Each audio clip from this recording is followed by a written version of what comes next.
Escuché el chillido justo antes de que el agua me llegara al cuello, y supe que no estaba solo en el arrozal. No era el sonido de un ave ni el lamento del viento atravesando los bambúes, era algo humano, pero retorcido, como si saliera de una garganta demasiado húmeda, como si estuviera atrapado en una burbuja de barro, y aunque el cielo estaba completamente oscuro y la tormenta aún no había llegado, el aire olía a óxido, a agua estancada y a algo más, algo orgánico, rancio, como carne que lleva días sumergida bajo el fango.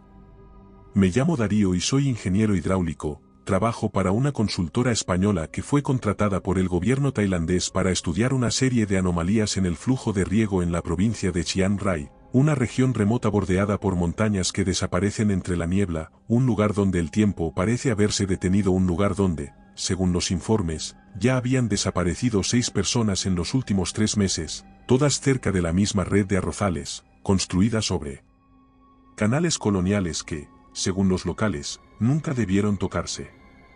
Llegué a la aldea a media tarde, después de un trayecto insoportable por caminos inundados, con el barro pegado a las ruedas del todoterreno y una humedad que se metía en los huesos. La vegetación parecía tragarse los caminos, y cada curva del trayecto ofrecía una visión más inquietante que la anterior, campos de arroz quietos, demasiado quietos, un cielo lechoso, y lo más extraño era el silencio. No había ranas, ni grillos, ni pájaros, solo el murmullo lejano del agua por alguna acequia. En la aldea me recibió un anciano enjuto, de rostro apergaminado, que se presentó como el jefe local. Su nombre era Pramote. Me llevó hasta la pequeña casa donde debía alojarme, y mientras me entregaba una linterna y una caja con botellas de agua, solo me dijo una cosa: no camines de noche, los campos no están vacíos. Pensé que era una advertencia más, una superstición típica de zonas rurales. Ya había trabajado en comunidades indígenas en Sudamérica donde se hablaba de espíritus del agua y voces en el río, así que asentí sin darle importancia, y decidí hacer una primera inspección antes del anochecer. Quería ver el estado de la esclusa principal, que según el informe estaba bloqueada, pero cuando llegué allí, lo que encontré fue mucho más extraño. El canal estaba seco cuesta arriba, pero en el lado bajo del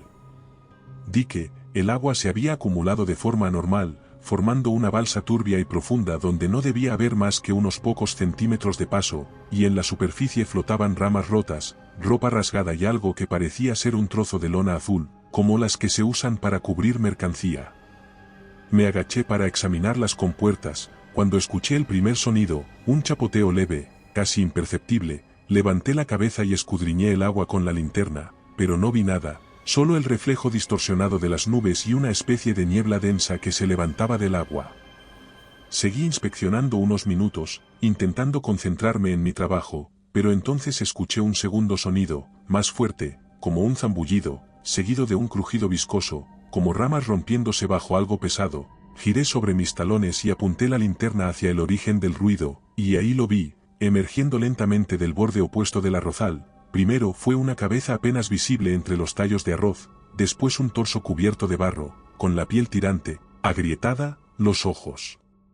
hundidos en 2 cavidades negras, sin párpados, sin expresión, y detrás, alzándose como alas deformes, 2 grandes estructuras hechas de cestas de bambú entrelazadas, como si alguien las hubiera cosido a su espalda con sogas de paja y pellejo. No me moví, paralizado por esa visión. Esa cosa estaba medio sumergida, con el barro pegado a su cintura y los brazos abiertos, y entonces me miró, o al menos eso sentí, porque no tenía pupilas, pero algo en su postura me lo dejó claro. Sabía que yo estaba ahí, y me estaba esperando. No reaccioné bien, retrocedí demasiado rápido, resbalé en el borde cubierto de algas y caí de espaldas al canal. El agua me tragó en un segundo, helada, espesa, y lo peor fue el olor, un hedor a carne podrida que se metió por mi nariz y mi boca mientras intentaba no ahogarme. Salí a trompicones, con las manos embarradas y sin linterna, gateé hasta la orilla y me puse en pie como pude, con el cuerpo temblando y la respiración descontrolada. Miré hacia atrás, esperando ver a la criatura avanzando hacia mí, pero ya no estaba. Los arrozales estaban igual de quietos que antes, aunque el agua burbujeaba, como si algo acabara de sumergirse justo donde la había visto. Corrí, no sé por cuánto tiempo, hasta que mis piernas dejaron de responder y me detuve junto a una fila de postes que marcaban el límite entre la aldea y los campos. Fue entonces cuando lo vi, casi lo pisé, un móvil empapado, cubierto de lodo, con la carcasa agrietada pero la pantalla aún parpadeando. Me agaché y lo levanté con manos temblorosas. La batería estaba al 1% y mostraba la interfaz de la cámara. Había estado grabando todo este tiempo. Pulsé el botón y un vídeo comenzó a reproducirse. No duraba más de 2 minutos, pero el primer fotograma era inequívoco. Mostraba a un hombre semidesnudo, jadeando, con la cara herida cubierta de barro, mirando hacia atrás mientras corría entre las hileras de arroz, y al fondo, algo se despegaba del agua, algo con alas de bambú y un rostro que no debía existir. La lluvia comenzó, corrí sin rumbo, con el móvil empapado apretado contra el pecho, buscando refugio entre la neblina densa y el agua que caía en cascadas por las colinas, y en ese delirio de humedad y miedo, encontré el templo. Estaba más allá del límite de la aldea, oculto tras una hilera de árboles caídos y un muro de ladrillos cubiertos de musgo, un edificio antiguo de piedra, con el tejado vencido por una higuera que había crecido desde el altar mayor, y aunque sabía que no era un lugar seguro, aunque algo en mis entrañas me decía que no entrara, necesitaba escapar de la lluvia, así que empujé las puertas de madera y me adentré en la oscuridad. Dentro, el aire era espeso, olía a incienso antiguo, a ofrendas marchitas y a telas mojadas, y el sonido de la lluvia se volvía más tenue. Encendí la linterna de repuesto y avancé entre columnas cubiertas de líquenes, pasando por estatuas de Buda cuyas caras habían sido raspadas, borradas o rotas, y en una de las paredes laterales vi lo que cambiaría todo, un mural oculto, cubierto por una capa de hongos y humedad que se desprendía al tacto.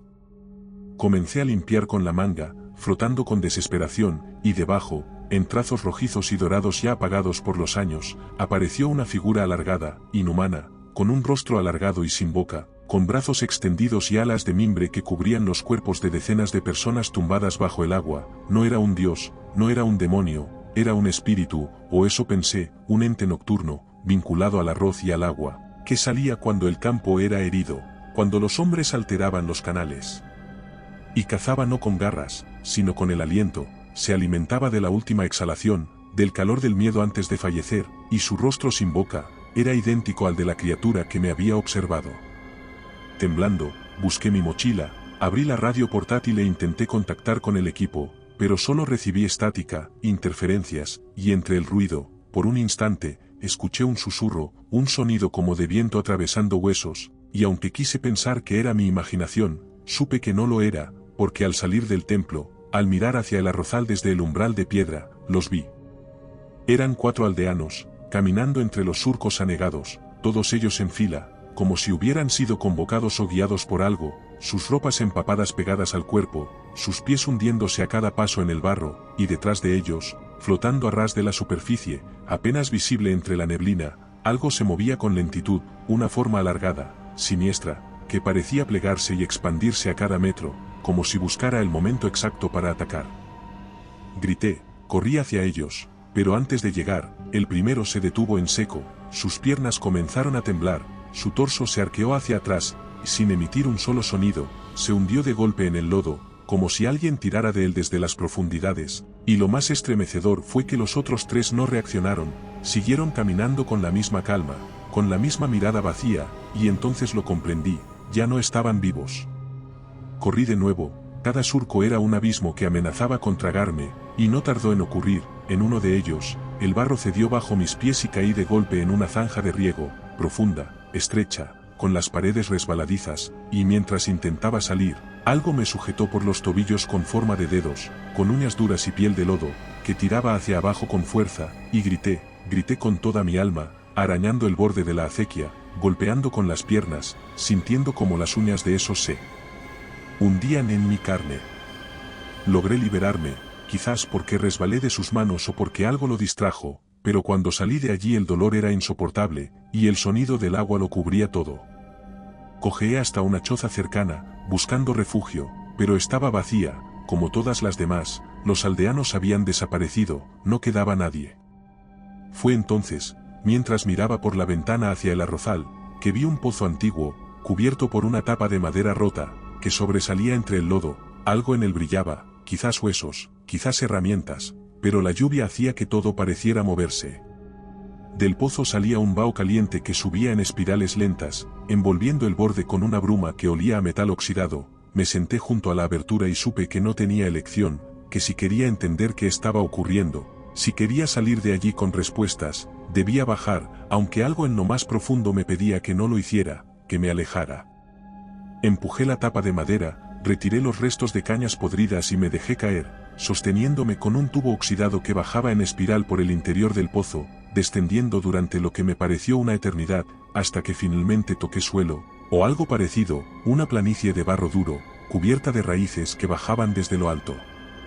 Una grieta apenas visible que se abría en la base del pozo, una fisura negra por donde corría un hilo de agua tibia, y que se perdía bajo el subsuelo en dirección opuesta al templo, al arrozal, así que me arrastré por un túnel que se hacía más estrecho a cada metro, con las paredes apretándome los hombros y las raíces rozando mi cara, hasta que finalmente el túnel se abrió y me encontré en una cámara sumergida, una especie de cripta o santuario subterráneo, cuyos muros estaban cubiertos de relieves, y lo que vi allí borró cualquier resto de escepticismo que pudiera quedarme. Eran rostros humanos, cientos de ellos, quizás miles, tallados directamente en la roca, cada uno diferente, con expresiones de angustia, dolor, miedo, resignación, algunos deformados por la humedad, otros agrietados por el paso del tiempo, pero todos mirando hacia el centro de la sala, donde se alzaba una plataforma de piedra negra, cubierta por una capa fina de agua que reflejaba las formas, y sobre esa plataforma, con la espalda arqueada, los brazos estirados y las alas de bambú extendidas, estaba la criatura.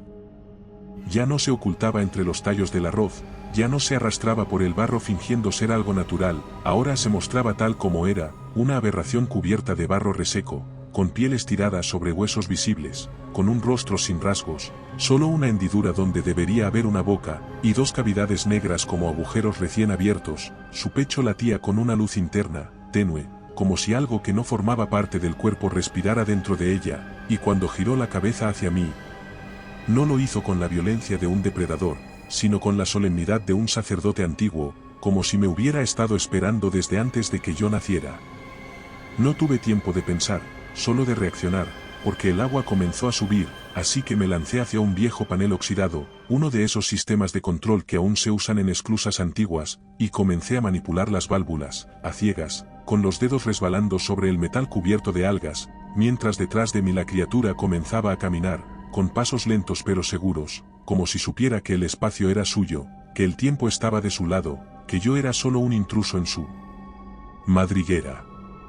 La primera válvula cedió con un crujido, luego otra, y el agua comenzó a entrar con más fuerza, empujada por el desnivel, llenando la cámara hasta las rodillas, hasta el pecho, hasta el cuello, y la criatura ya estaba sobre mí, con los brazos extendidos, las alas abiertas, y un chillido agudo comenzó a formarse en el aire como si cada relieve de los rostros tallados emitiera una nota diferente, una sinfonía de gritos atrapados que llenaba el espacio y hacía que mis dientes castañearan, que mi vista se nublara. Entonces usé la bomba, no estaba pensada para eso, pero la programé para liberar toda la presión de una vez, sabiendo que eso provocaría una inundación descontrolada, y cuando el sistema respondió, la fuerza del agua levantó a la criatura del suelo, la lanzó contra los muros de piedra, y por un instante la vi temblar, descomponerse, gritar, deshacerse en barro y astillas, como si su existencia dependiera del equilibrio entre el agua y el miedo.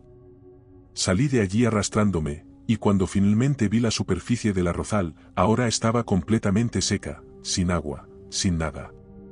Me encontraron días después, deshidratado, febril, sin poder caminar bien, con la piel de los pies cubierta por heridas negras que no cerraban, que supuraban barro, que ardían con cada intento de tocarlas, y aunque los médicos no supieron explicarlo, aunque nadie creyó del todo mi relato, las autoridades sellaron el pozo, clausuraron la aldea, tapiaron el templo, y el caso fue enterrado bajo informes técnicos. Semanas después, alguien mencionó que, en la región norte de Tailandia, el arroz está creciendo de nuevo, más rápido que nunca, pero las raíces, dicen los agricultores, no se aferran a la tierra, solo flotan, como si ya no necesitaran tocar el suelo. Si te ha gustado este relato, aquí tienes otro que te pondrá los pelos de punta. Si buscas historias más intensas, en nuestro canal de relatos largos te esperan narraciones de más de una hora. Y si quieres llevar el terror contigo, nuestro libro en Amazon tiene historias exclusivas. Buenas noches, desde Terreno Misterioso.